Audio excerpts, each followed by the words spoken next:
Going on to you Leos. So you Leos have got the Emperor, Three of Swords, the Star, Queen of Swords, the Hermit, the Nine of Swords, the Devil. You Leos have got the Queen of Wands, the Hanged Man, and the Ten of Pentacles. So what I'm seeing here for you Leos is the Emperor. Now the Emperor does represent Aries, but Aries actually is supposed to carry out the duties and the responsibilities of the king, Leo, the sun. So Leo and Aries are actually quite intertwined with one another. Wink, wink, hint, hint. So the Emperor, okay, so the Emperor, the Three of Swords, and the Star card, right? Aquarius, exact opposite sign of Leo. Leo is a star. So in other words, the Emperor, the Three of Swords, and the Star card is all about how you Leos happen to be in a situation where people thought that you may have been hurt from some sort of breakup, right? There's a lot of jealousy and envy around you. And that people thought that, you would really be sweating them, right? The Three of Swords, the Star card. They wanted you Leos to get upset at the fact that you Leos don't get a chance to have them. But a lot of you Leos saw straight through this and you realized that you didn't want to have them around you because of that fact. What type of a person deliberately, like I said, plays keep away just to see you hurt? You know what I mean? So the thing is that the Emperor represents a lot of you Leos were able to really see straight through this, and you realize that those really weren't the type of people that you would want to have around you in the first place. So the Queen of Swords and the Hermit represents for you Leos. You saw that they tried to make themselves seem like they were royalty, right? They were bosses. They had all this power. But one thing that they missed, that a lot of you Leos, especially when you're in a higher level of Leo, get, that a lot of other zodiac signs may miss, is the regality of it. Meaning that when you want to be considered a king or a queen, you have to carry yourself as such with self-respect. And you also have to respect other people as well. This ideology of a king being a disgraceful king or a queen being a disgraceful queen, that doesn't actually preserve your kingdom or your queendom, right, for a very long time. You create a lot of enemies that way. And that's exactly what happened with this person doing that with you Leos. They tried to get you upset at the fact that you couldn't have them according to them. And they just overvalued themselves, right? They played a lot of games with you when you did have an opportunity to get them, to get to know them. They wasted that opportunity messing around, constantly trying to keep you out at bay. And the Hermit represents, a lot of your exes never really anticipated, because this is an ex, a lot of your exes never really anticipated, it's either, I'll say this, it's either an ex, right? Or it's someone that you briefly tried to get to know and you just had to be like, yeah, you have to get away from this person. Because a lot of you Leos, like I said, you were able to see straight through this. So the thing about it is that the Hermit now represents how you're in a situation where they didn't really anticipate you Leos to actually go about being single.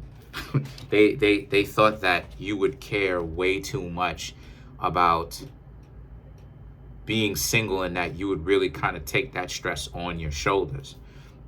The Nine of Swords represents how a lot of you Leos saw these people in a different light after that. You saw them differently because you really started to see how people will use love, quote unquote, as a means of trying to control and to manipulate people and put them in a very bad position in life.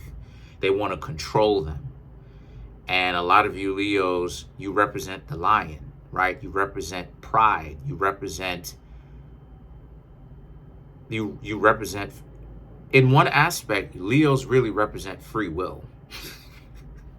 In one aspect, Leos really represent free will, because Leo is about not allowing anyone to dictate to me and control me, right? So it's a level of ego in that regard. Now, this is the reason why it is that I say a million times that ego can actually be used for a good thing, but it's a slippery slope, and you have to know how to do it correctly, right?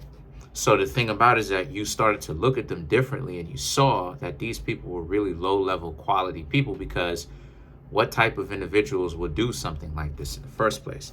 So the devil and the Queen of Swords now represents how a lot of you Leos were able to see them, and you were able to get into their heads by thinking like them. Not necessarily trying to be manipulative like them, but you knew they were trying to manipulate you, and you knew what type of game they were playing, because you can manipulate too. You know, people are always trying to make it seem like Leo lions is just ferocious animals and stuff like this. It's like, yeah, Leos, lions, whether it's a male lion or a female lion, is ferocious and all of that, but they're smart too. Let's not forget that Leo is the exact opposite sign of Aquarius. So the Hanged Man and the Ten of Pentacles represents how, and you turn their games upside down, right? Because they expected you to be eating out of their palm, and you Leos just didn't do that. So the Ten of Pentacles now is about how a lot of you Leos are looking for a real relationship, something foundational, something that matters, something that will last a long time. It's not necessarily, you Leos don't really want a relationship that would be considered a sprint. You want a marathon. Shout outs to Nipsey Hussle, who was a Leo, actually. I would have loved to shake Nipsey Hussle's hand, yo. Nipsey really pulled me out of a dark place. But yeah, so let's clarify some of these cards here. So let's clarify the Ten of Pentacles. So you Leos have the Four of Swords, Nine of Pentacles, Two of Wands, and the Seven of Wands. So to clarify this, yeah, a lot of you Leos, like it is that I said before, you're putting to sleep all of this type of nonsense about people trying to come into your life, trying to get into your life. They do all this type of stuff, make a very good impression on you, just so that they can stop doing the things that they did at the very beginning. A lot of you Leos are able to see right through that, and whenever it is that they show you that that's what type of time they're on, that's what it is that they're trying to do, a lot of you Leos will just leave them alone. The Two of Wands and the Seven of Wands is about how you're hard at work. Yes, still very much so being self-aware and being much more attentive to improving yourself, but at the same time, you're staying focused in that, and that nothing and no one is going to stop you from being you.